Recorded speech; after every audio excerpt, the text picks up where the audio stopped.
Welcome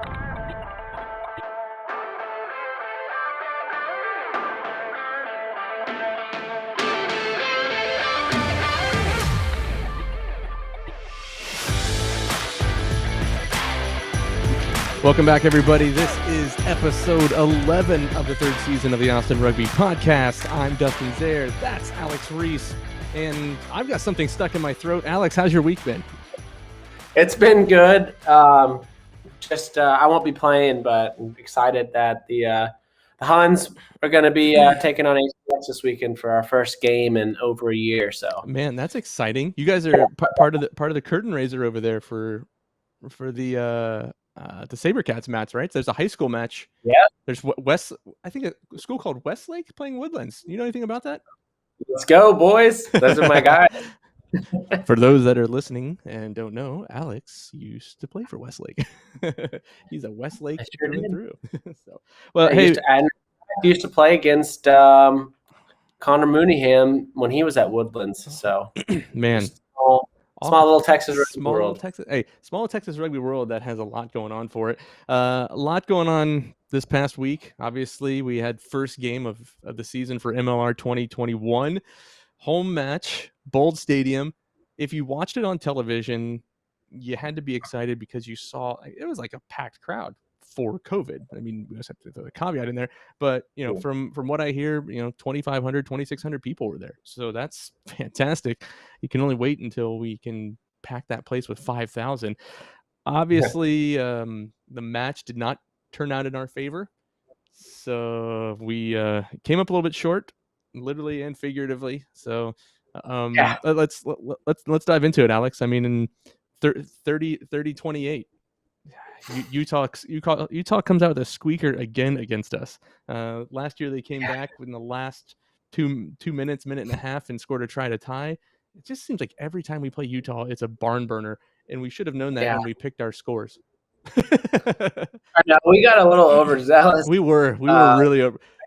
Yeah. As much as I want to say that, we underestimated Utah, I kind of think that we might have just overestimated our guys, and not that they did terribly. I think it was unfair, the expectations maybe that we put on the AGs in a season opener with guys already injured. Yeah, I mean we talked about it, and you look at the starting lineup, and we didn't really touch upon it, but I looked again, and after we finished recording, I said, man, we didn't even talk about like second rowers that we had, at the beginning of the season. We're like, oh great, we've got Sebastian DeChavez, Regan O'Gorman, Cam Dodson, and Christian Osberg. Like, you got four solid ones. And of course there's been that rumor that was floated out a long time ago about Isaac Ross. No idea if that's actually ever going to happen or not, or if it actually was something that's happening. So we just have to wait and see on that one. But I think the thing about it really is, when you looked at that opening roster, if you looked at opening day roster, you saw Cam Dodson at 5, and you saw Sebastian DeChavez at 4, and you went, okay, who's on the bench? Well, it's nobody.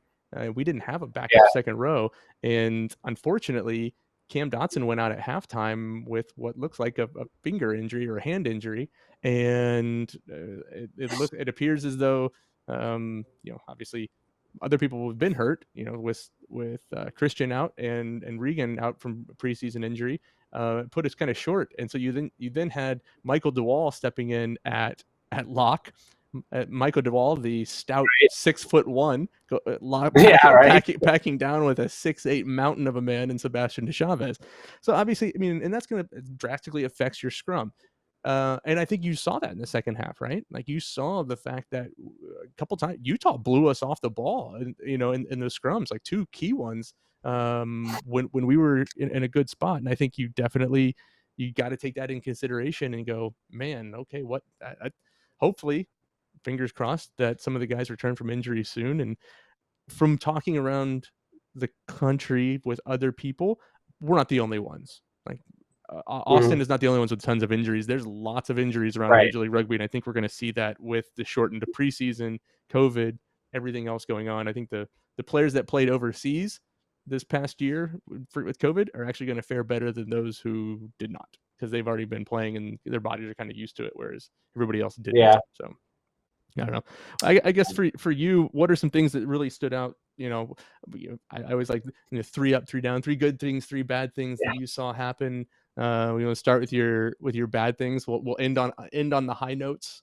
We'll start with what was maybe a little disappointing, and then round it out with the silver linings. Honestly, the biggest takeaway for me, good or bad, was that in professional rugby, really at any level of professional rugby, the margins are never going to be very large from team to team. Yeah.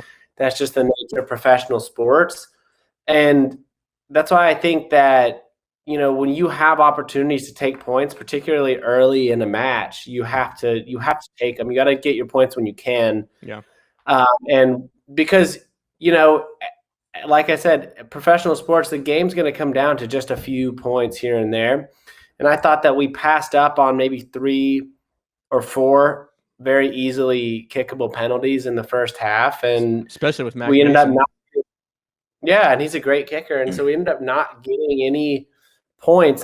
That's leaving 6 to 9 points at least on the board. Yeah. And you just kind of, as the course of a game goes, you don't keep that scoreboard ticking over. The other team grows in confidence. Then you start getting more desperate. And ultimately, we got down into a situation where we needed to come back late. Yeah. And I don't think surprise, an Austin team needs to come back late. Yeah. Unfortunately. So it's our MO, man. So I just think that like moving forward, what the guys will realize is you take the points when you can get them. Yeah, and I think you can question it all. Again, we put Monday morning fly half is perfect one. Yeah, that I like to reference. It's like you're out there on the pitch. You're saying, man, we're pushing down the field. We're doing well. And they were. I mean, AGs at times, we dominated, and we had 53% of the possession, and we had 18 and a half minutes of pure attacking time. That's a ton. We were almost two more full minutes of just attacking time. Territory wasn't the best, but still we were attacking. And I think we were 4 for 6 when entering the 22. Like, that's a great conversion rate. 4 out of 6 times you get in the 22, you're scoring. I think it was just late in that second half, like you said, maybe like it felt like forever, like we were down there. And I understand the guys wanting to kind of push through and like score a try and get up there and get the energy going. But after 3 minutes of attacking, when you're not there, maybe just go for points. Like just there were 2 penalties directly in front of the posts. Maybe off to the right or the left a little bit, and we kicked for touch. And listen, you can second guess all you want and whatever you want to do, but I'm just saying, like you said, let's just get points. Let's go back and let's attack again. If we're having that much success, kick the points, let them get the ball again, and we'll recycle it and start all over.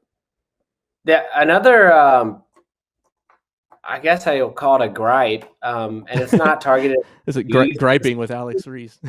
Yeah, but I say this about even in international test match rugby and at the highest levels. Like, I hate to see this when a team has advantage close to the other team's goal line.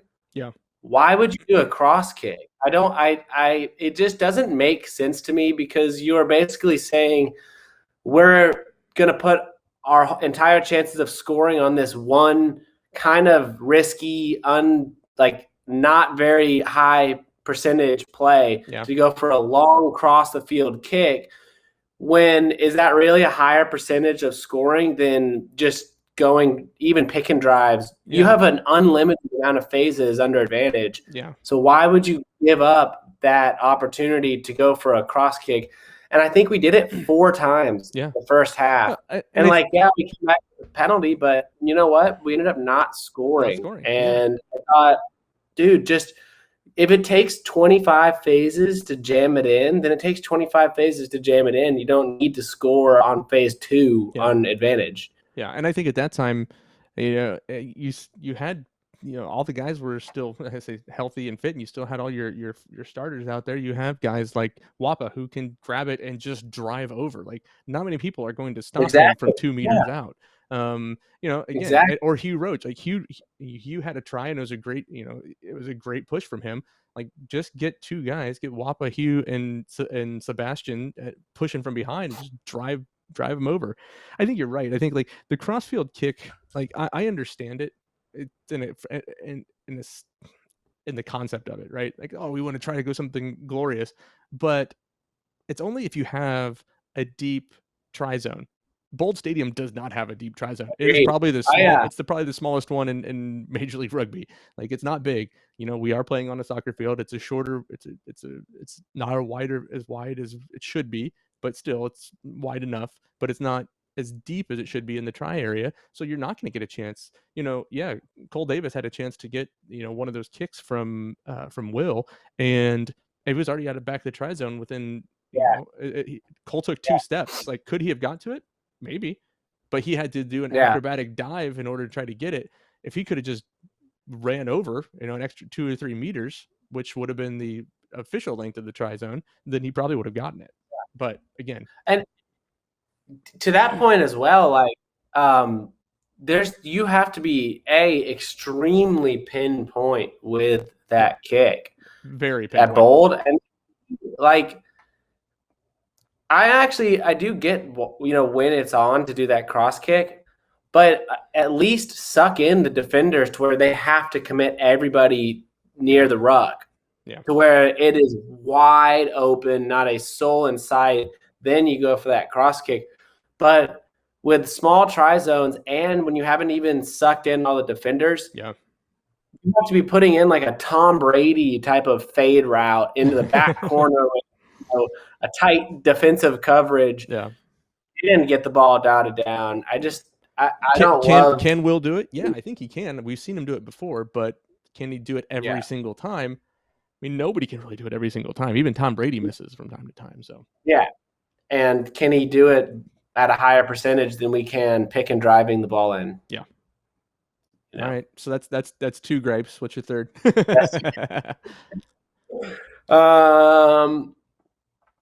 I think maybe the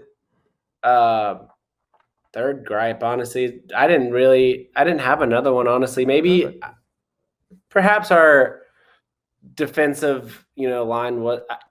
I think one of the big noticeable things that a lot of people in the stands were pointing out, and even people that weren't, haven't even been to a professional rugby game before or really watched much rugby at all, were pointing out was how fast Utah's line speed They were was. quick.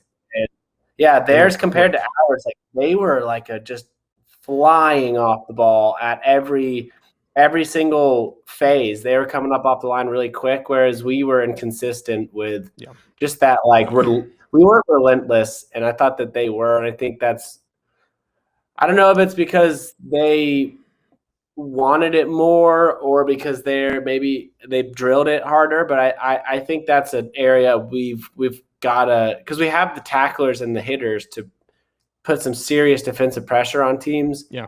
And it was a little bit like, I don't know, we weren't just up in their face. Yeah. Whereas they were up in their face big time. You had a few people making most of the tackles too. I think that was kind of as I'm looking at it, you had, Wappa, Mo, and Dom, had 38 of the team's 120 tackles. Like, so I think it's one of those things where I think it's important to realize that the wing, I don't feel as though we were tackling as well as we could have. That back line, the back line, like, I felt as though they found gaps on us that they probably shouldn't have. Yeah, I think that's what, and we talked about that. Yeah, it's last week. It's been plaguing us and it's still just kind of feeling it out.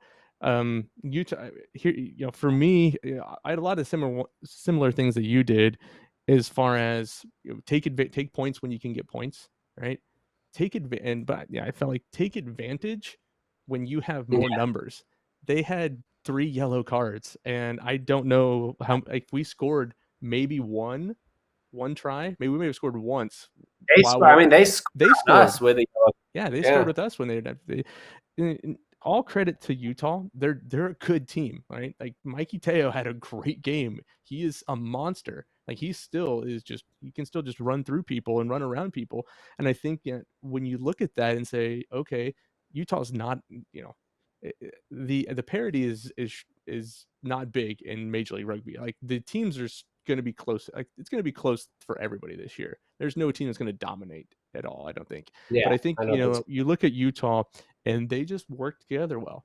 As much as I don't really care for I don't care for Michael Baska, it's only because I think he's a 9 and I just don't like scrum halves. But he was annoying, and that's what he does. And they got quick ball out all the time. I felt like Pele, like we got ball out somewhat quick, but we were a little bit disorganized when we were getting quick ball. Whereas I felt Utah was like quick ball, boom, boom, boom, down the line. And, out to Mikey or whoever, I forget who was on the wing there. What's his name? Josh Whippy and Taylor Fisher. Like Fisher had a great game for me. I thought he played fantastic. But I think when it really comes down to it is we just need to be more clinical. I think we need to be clinical in finishing. And I'm sure the coaches and stuff talk about it this week in practice. They've got to be. And, the third thing for me, kind of like the negative is I will worry about it is injuries. Guys that went out, like that's going to be concerning. So if we're saying like things that I'm concerned about, defense is one of them. Taking points when we could have taken points, and being concerned about injuries. Social media, like Zenny, I think, fractured a finger or something in the first half, but anyway, those are my negatives. Like it wasn't. Again, the game was close. Every game in Major League Rugby was close this past weekend. It was one of the greatest weekends of rugby that you could watch. I mean, Super Rugby and Six Nations and everything. I mean, God, like how incredible was this past weekend of rugby? And it's getting recognition around the world. Like people are like, oh, Major League Rugby, because they had access to it, watch some great matches. Yeah, it's awesome. Well, they watch some great broadcasts or great matches. Broadcast is a different story. We won't talk about that San Diego debacle of a broadcast. So, okay. Oh, yeah. My only problem was I tried watching all of the games the next day on the network, and I'd watch for like 4 minutes, and then it would stall, freeze, you'd have to stall. Reset it. I had to refresh my browser. Yeah, it was a little bit frustrating on a computer. So that and the Austin match wasn't on until 24 hours after, so you couldn't watch it the next morning, just for our geographic zone. On KBVO, and apparently we got some good ratings and stuff on there, so that's good. All right, 3 positives. Let's get 3 positives, and we'll go into we'll pick our players of the match and go into next week. I think the 3. First positive, I think obvious positive was I guess I hate to like talk about like valiant effort in the loss. But the fight back was really good to not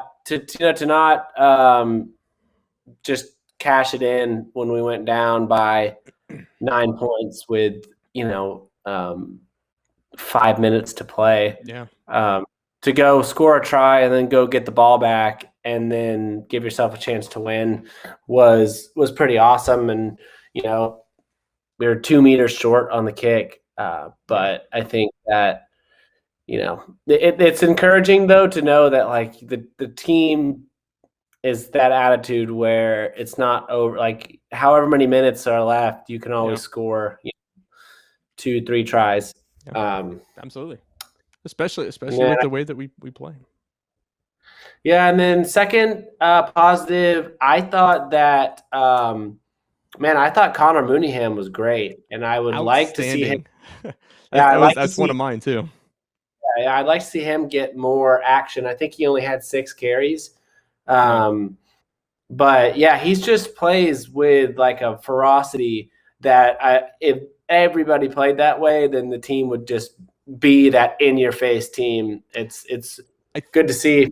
I think in the first half he was maybe a bit hesitant, right? I mean, man, you're fresh out of college and you're starting a Major League Rugby match. Like I can, little jittery, which totally get. But when he settled down, I think he had like 87 meters. Like he gained 87 meters. He had, he had the most line breaks on the team. I think six runs for 91 meters. 91 meters. There you go. 2 line breaks, and I just thought that he worked into the game well, which was good, and so I was happy to see that. Thought you can tell your next one, but I kind of was tying in, like, I thought Roderick, when he came on, made an instant impact. Totally. Was fantastic. Big time. Like you could just tell Roderick's energy. Like he's one. It reminds me of like Walter Payton. Like when Walter, like you're too young to remember, you probably never watched an actual match when he played, but you go back and watch. Walter Payton would, if you're running down the sideline, he would cut in, to the middle of the field to try to run somebody over. That's what Roderick does. Like Roderick he'll run down the sideline and go, oh, 11, I see you. Boom, like or 12, I've gone right for you. But when he does that, it gives everyone else a chance to recycle faster. It gives people. It gives your backs a chance to get up quicker. It gives your forwards. You're not running down to the sideline. You're coming back in the middle of the field, so it gives them a better chance to get onto the ruck faster, and increase that ruck speed, which I think, again, a little bit slower than I would have liked. But I thought that was it. That was another big one for me. So Connor was definitely one. Connor and Roderick, I think, played really well. Yeah, I totally have to throw Roderick in there too. I thought he made a huge impact, and he plays as if no meter is given to you. He earns every single thing that he gets, and I think it kind of has a really good influence on the rest of the team. It's just like, I don't know, he brings a lot of fire and passion that was definitely crucial, I thought, to us making that comeback late. Yeah. Second positive, or maybe second or third positive? Your third one. Third positive was I thought that the crowd was pretty solid. Oh, and fantastic! Yeah. I thought that the way everything was run was really great. I was pleased with. Just there was no issues with parking. It was easy to walk up into the stadium. The crowd was really good. The concessions were good. It was an awesome atmosphere. And then the Paul Oakenfold show was a blast. It's a little bit weird to see like a major DJ. Like I saw of course, I wasn't there, and hopefully soon get that COVID vaccine, I'll be able to get out. But to see a DJ like in the tri zone and everybody else like so far away from him was very weird. But the fireworks show. The fireworks show was incredible. We stayed in we were up in the stands like after the game. We didn't go on the field. Yeah. We just stayed and danced in the stands for about 45 minutes because they sell beer out there too. So we were, enjoying ourselves. I'll say exactly. There you go. Well, yeah. I mean, I think our top three were pretty close. Again, guys play with heart. They don't give up. Connor and I can't. I have my top three picks on who my players my top three mans of the matches are. The players of the match are. I'll give it here in a second, but I was just saying, Connor I thought played really well, and Roderick coming off the bench played really well. And again, there's Dominic Bailey, put in 57 minutes and had a pretty good game. I don't think he had a chance to really get into it as much as I was hoping for. Same with Dom Aquina. Like they were targeting Dom Aquina. Like they made sure that he didn't have a chance to run. So that's, and sad to see McLean Jones like get knocked up with his hamstring. So hopefully he'll be back soon. Right, that kind of stinks. For me, I'm gonna go. My top three players obviously was the man of the match for us, and that was Mo. Mo had Mo was everywhere. Look at ruck arrivals. Someone like 20 something, 28 ruck arrivals.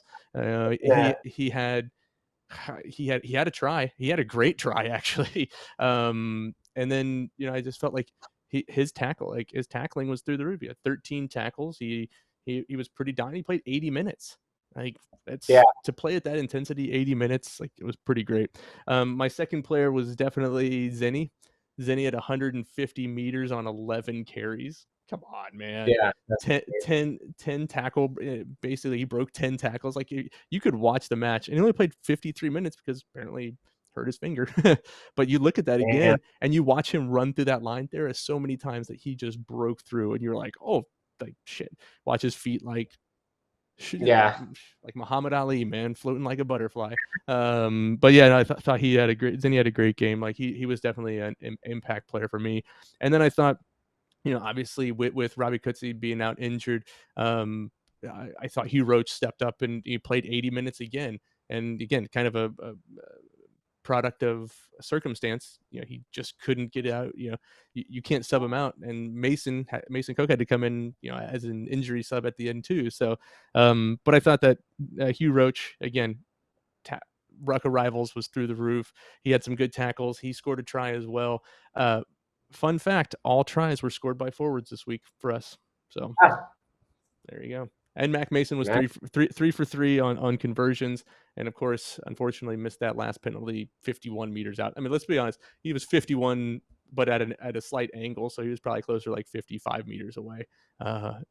He's got a heck of a boot, so that's good to know. So yeah, cool. Well, on to the next week. Big week. We got San Diego coming in. What are your thoughts on San Diego right now after their loss to Rooney last week? I mean, I tried to watch that game, and my screen wouldn't last for like more than 5 minutes, so I wasn't able to really get a good pulse on them. But I mean, it's San Diego, and they've been good all 3 years, so I think that they're going to bring. They're. I'm wondering if Rob Shaw will play this week. He didn't play last week, so we'll see.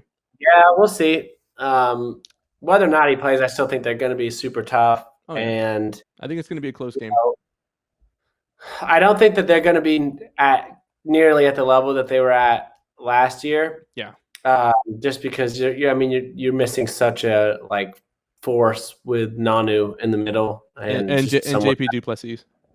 And JP Duplessis, that's right. But I mean, they'll still be good. I think that it'll be similar to this last game. I think it's going to come down late, and I think that what we're going to really have to beat them at is discipline. San Diego 2 seasons ago was like the least disciplined team in MLR. So we need to tighten the screws and take advantage of their penalties and take the points, and we can get them. I think if we kick well and we I think we're learning who we are right now.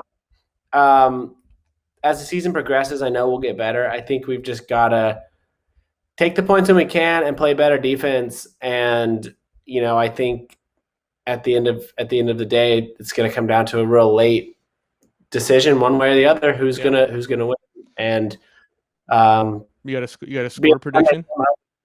Good crowd. Score prediction for singles night at Bold Stadium, $2 beer night too. Speaking of your beers. 23 to 21. Okay.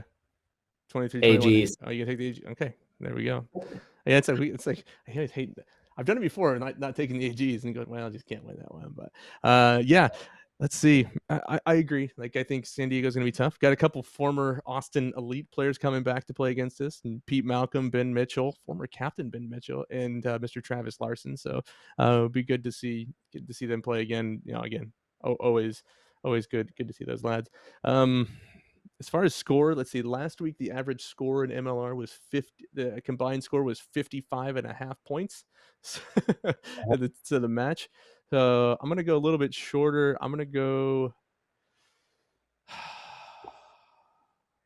Man, that's tough. I'm going to go 28-20 AGs. I think we're going to step up our defense a little bit this week.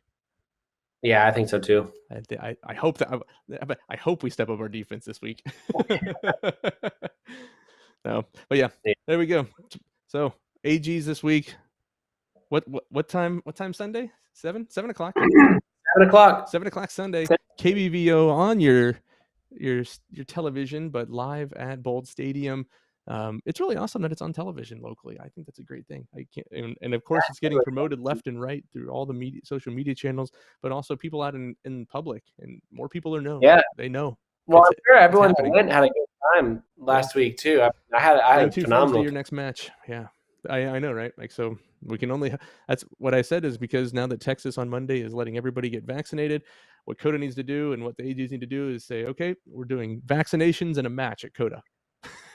Yeah. Why not, right? Vaccinations and a match. Yeah, it should be fun.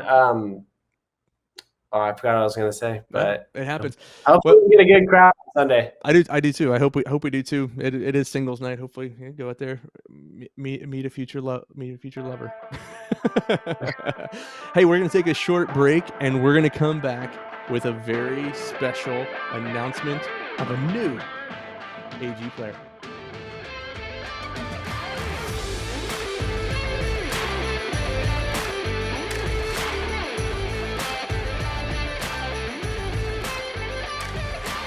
Austin fans, we get the joy once again to bring you a very special announcement. This is coming out in two parts. If you're listening or watching this on Friday, today is the announcement day. If you're watching this later on the full episode of the Austin Rugby podcast, well, then you already know a big announcement's happened. And again, the Austin Rugby podcast gets exclusive rights to tell you who has signed for the AGs. And this is a special one. This is somebody you may know. You may not know him, but if you do know him, you know how much he's loved here in the city of Austin. He's got roots here. If you don't know him yet, you're going to love him. He's a great guy, great family guy, and we'll talk about that soon. Welcome back to Austin, Mr. Kyle Breitenbach. Kyle, welcome home, brother. Thank you very much. Feels good to be back. So for those listening and watching, and you don't go all the way back to season 1 of the podcast, Kyle was the third person we ever interviewed on the podcast. He was the first ever in-person interview we did on the podcast. I believe we did it in a gymnasium. What school? It's like a small school, like a international, the Austin International School. We did an interview, and we were filmed by a French film company, and we were all kinds of stuff going on in that. Not quite the same thing this time. Sorry. Oh yeah, it was definitely an international school, and we had a little bit of coaching there. Yeah, and we had the whole French national team or national channel follow us the whole day. Yeah, right. Pretty cool. Crazy stuff. Well, hey man, it's an exciting day for Austin fans, for fans all the way back into the Huns days, since you are a Hun. What is it? Once a Hun, always a Hun. Going back to 2000, you played for the national championship team. You played with us the first 2 seasons. Then last season went over to Houston, and then obviously some major news happened to you during the off season during COVID, and that you have announced that you're going to become a father. Right? Yeah, first time father. First time father. Super excited about it. Having a little girl, and I feel like I'm already wrapped around her finger. She's not even born yet. Yes, you now just get to do everything that your wife. Well, you probably already do everything your wife says, because that's all husbands should. But then also you get to do everything that your soon-to-be daughter will say. Daddy, do this. Daddy, put on makeup, right? Oh, 100%. Well, we'll get some photos. That would not be on Instagram. Yeah, you say that now. Wait until your wife posts it on Facebook and Instagram. So, well, hey man, let's get down to it. So, obviously it was a very probably difficult decision for you to take a step away, beginning, during this time of COVID, and just having that uncertainty of things, and not being able to come back to see your wife with bubble in Houston and stuff. Obviously, walk me through what it was like to kind of make the decision to step away from professional rugby, because obviously if anybody knows you, that's been a lifelong dream and a goal of yours. And I actually went back and listened to the episode of the podcast we did, and God, I was a terrible interviewer back then, and I haven't gotten much better. So what was it like to kind of make that decision to step away? Firstly, it's okay. I understand you have to practice. Just like Joe Rogan, he was a terrible interviewer back then. He's way better now. So, are you putting me on par with stepping Joe away Rogan? from No. Oh, I have to. Thanks, I appreciate it. Yes, stepping away from rugby was going to be a tough decision. Growing up in South Africa, that's just one of a little boy's dream. Playing rugby is to play professionally, and I got that opportunity in Austin, and then got that opportunity to go to Houston and play there. Stepping away, I always spoke to my wife about it, and being our first little child, like I wanted to be there for everything. I wanted to go to all the scans and wanted to just, hold her hand through everything. And yeah, it's extremely tough because this is my dream, and I know she didn't want me to end on a season like COVID, where we only played 5 games and lost against the AGs the last game. Oh, I know. So yeah, just extremely excited to be back in that environment of professional rugby again, for sure. Yeah. Well, I mean, obviously it probably came as a bit of a surprise. If you're an Austin fan, we talked about it on the podcast last week.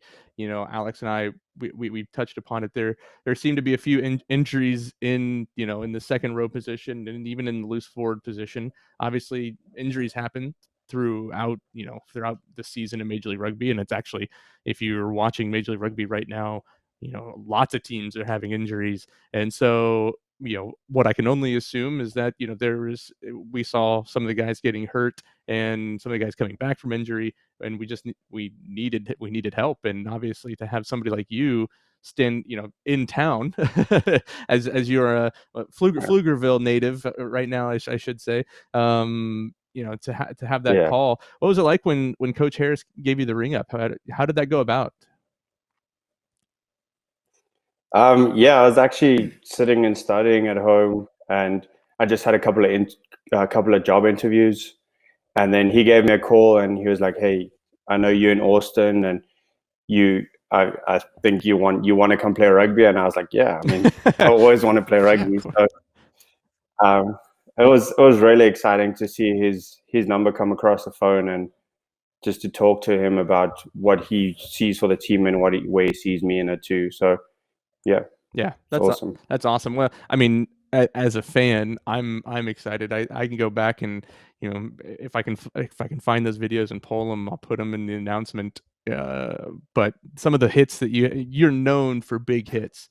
You're known for running. Big hits on offense and defense. Like there's the video of you at Dell Diamond against, oh man, I gotta remember who it was. I think it was against Glendale. You just absolutely barreled over a guy and knocked him back probably 5 to 10 meters. That you're known for that. What area in the year or so that you've been out of Austin, what would you say the biggest areas of improvement in your game have been besides running people over? I think everyone, I think I could speak for everyone, just growing mentally. We had a lot of adversity we had to face throughout COVID, and just kind of reflecting on myself, getting the body healed with no rugby for the last year. Yeah, I think that helped me tremendously.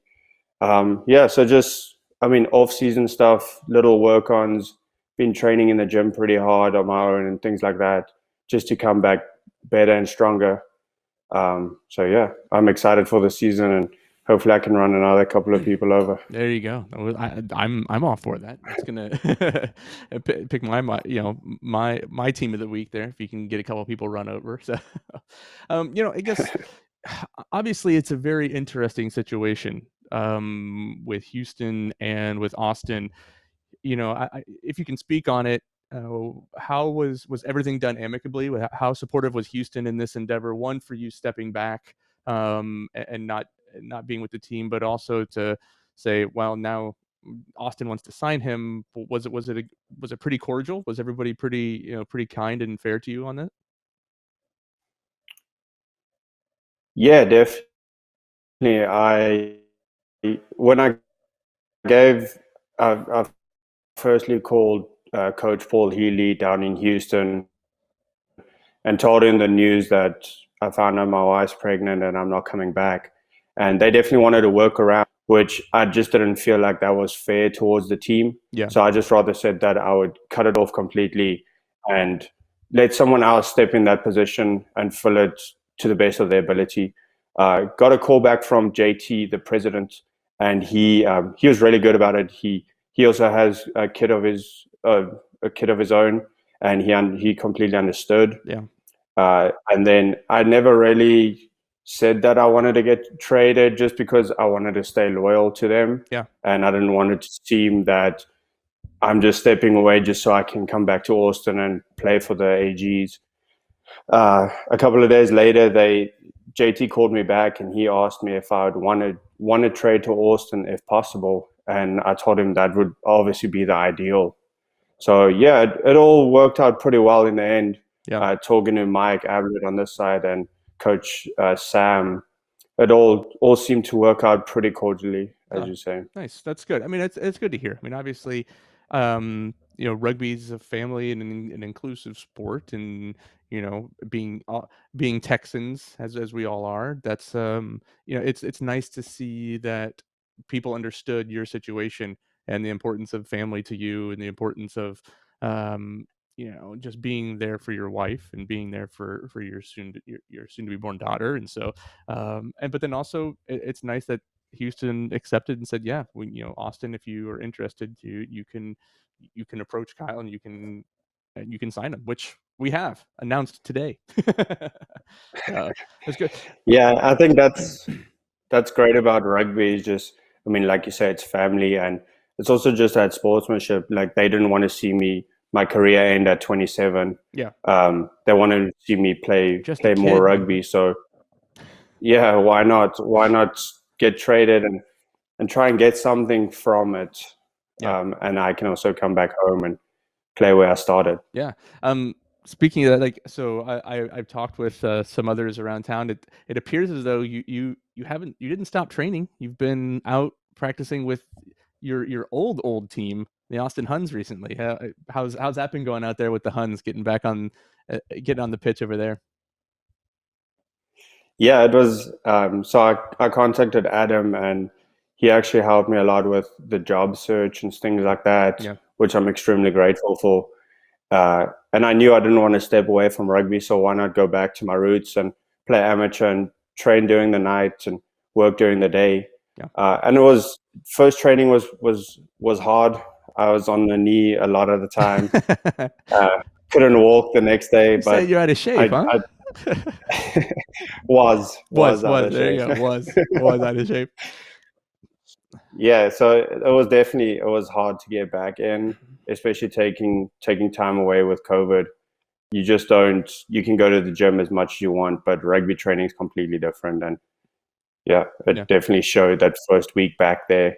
But I was excited to train out with them and just show leadership there to a couple of, I know they have a really young group of guys. Oh yeah. And then obviously to get the call back from Austin, Gilgronis, it kind of helped me to train there a bit and just kind of get running, and then come in here as where this week was my first training session, and I can definitely feel it in the muscles today. Feel it today. A little ice bath, a little recovery day for you. Oh yeah, for sure. So recovery day for most guys is going out on the golf course, whatever. Recovery day for you is building a crib, right? No, not yet. Not yet? But okay. probably pretty soon. Yeah, probably pretty soon. Maybe maybe a month or so. Start working on that. That's good. So obviously, you're not the only one who's making a return to Austin. You've got Patty and you've got Ned, who come back from season one. What was it like, kind of chatting with those guys, and then also kind of speaking with obviously you and Zinni and Mason, been friends and stuff. You all have been friends for a while. What was it like telling them and kind of chatting with him about, like, hey, it's happening. Like we've gone from 2 and Mason and Zinni from the original team to 5 now. all of a sudden. Yeah, I haven't broken any ties with Zinni, so we've been talking the whole time I've been away, and he was definitely after I hung up the phone with Coach Sam. he was the first person I called. Yeah. And he was super excited, just as I was. So yeah, I mean, it's really cool to get the gang back together, and it's fun to walk in and see those familiar faces and just feel home straight away. Yeah. Obviously it probably feels a little bit different, not quite, obviously the team's different, the name is different than when you left, obviously. But obviously, Coach Sam, you talked about like the change and what's happening with the team. How does that kind of change your perspective in saying, oh wow, this is the outlook that Coach Sam has? What are some of the good things that you think that he's doing or has been doing, the past couple months, and that you see when you came into training this week for the first time ever? I mean, you can see it straight away as soon as you walk in the doors at the office.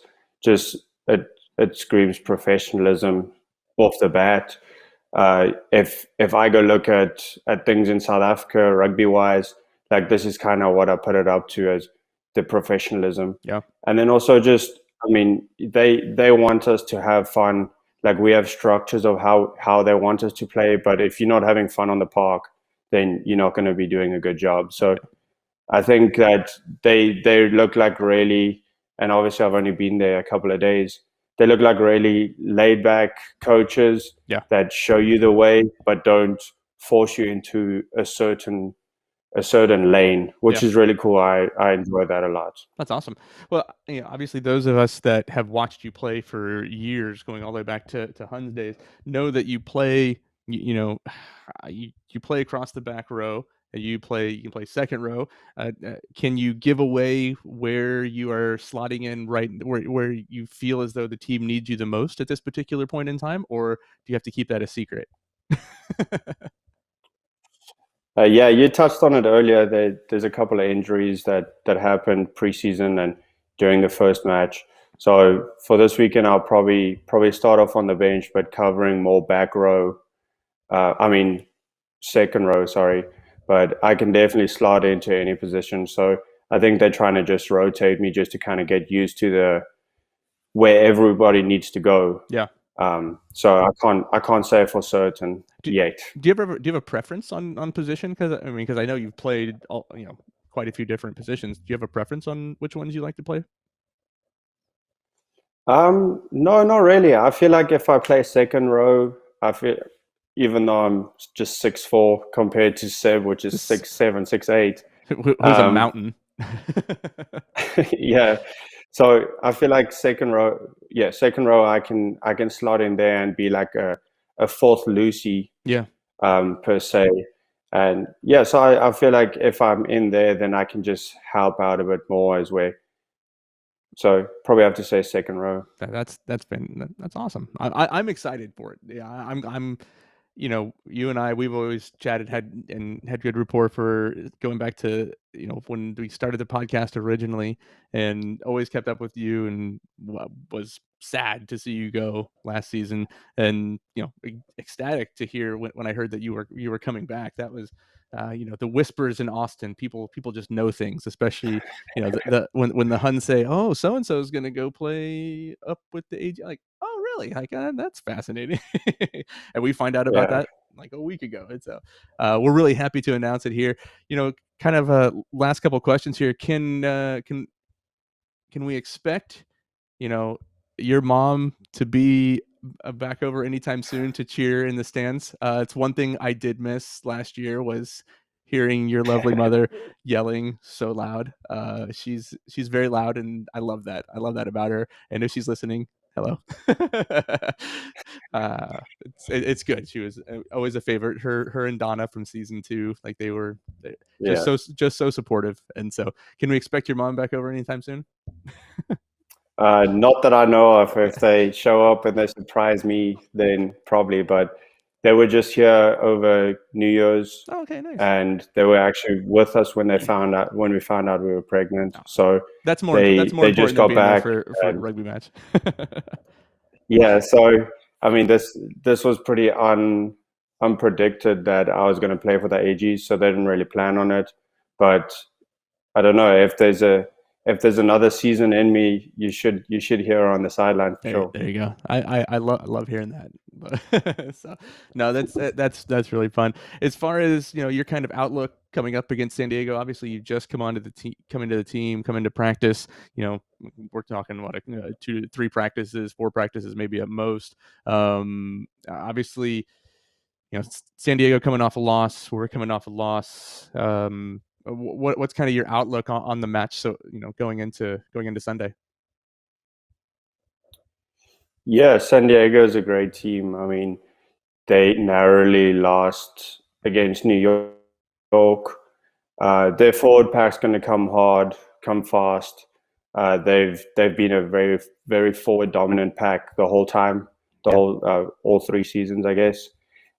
So I definitely think that we just need to upfront and physically just put the hammer down, I guess. Yeah. And then obviously people like Ben Mitchell that played with me. I say there's three of them on the team that played with you. Season 1 and 2. He's going to be on the opposite side. So yeah, Pete Malcolm yeah, too. You got Peter Malcolm and Pete Ben Malcolm Mitchell and Travis Larson. So those guys are definitely. There's going to be so many in that scrum. So we'll definitely have to upfront. It's going to be physical for sure, but I'm excited for that to be my first game. Yeah, that'll be good. And hey, first game, Bold Stadium. You get to run out and in the new colors, the new kits with all the excitement. It's singles night. I mean, definitely not for you, but it is singles night for those who go out there. And what is it? $2 domestic beers. Right? You may have to stop your match early, go have a pint or something, watch the rest of the game. So but yeah, and then of course I think there's a band playing. Was it Nane? I think is the name of the. I don't know if it's pronounced right, but I know that's the other thing. So again, always a completely different atmosphere than what it was when you left 2 years ago, but it's always great, and we are super excited to have you back in Austin. Back playing with the hometown team. So any last super excited to do that. Any last thoughts, man? Anything you'd like to say before we head out of here? No, just thank you very much for having me. I mean, it was a blast talking to you, and hope to see everyone out at Bold Stadium on Sunday. It's going to be a big one. Absolutely. Now tied for the most appearances with 2 other players on the Austin Rugby Podcast. And now coming back to play for the AGs, Mr. Kyle Breitenbach. Kyle, thanks for joining us.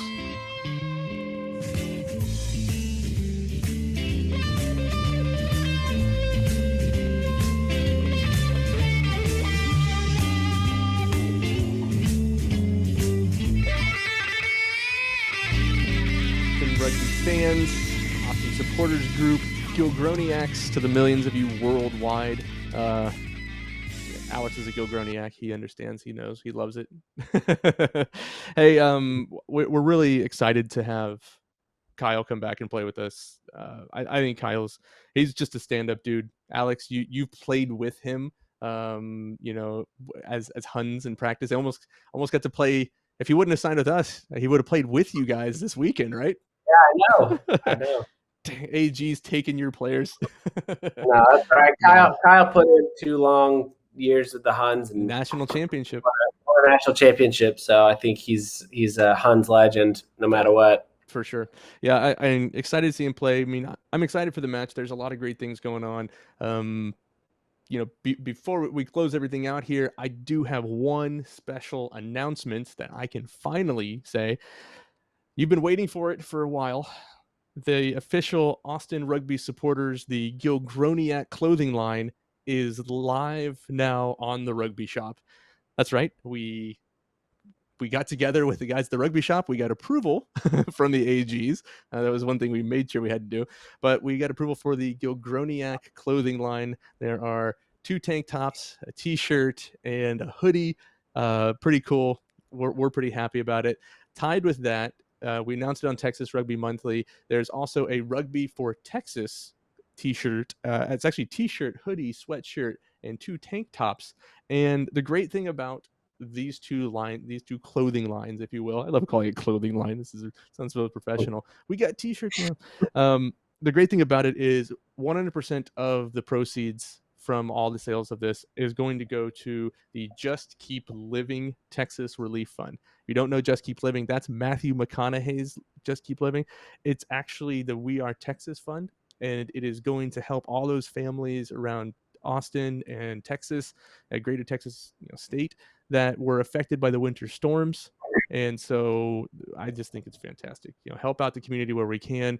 Obviously when this is over, we'll probably change it and look for some youth rugby stuff. But I think right now it's important because there's still families that are struggling with that, who lost a lot, a couple weeks ago in those winter storms. So great news.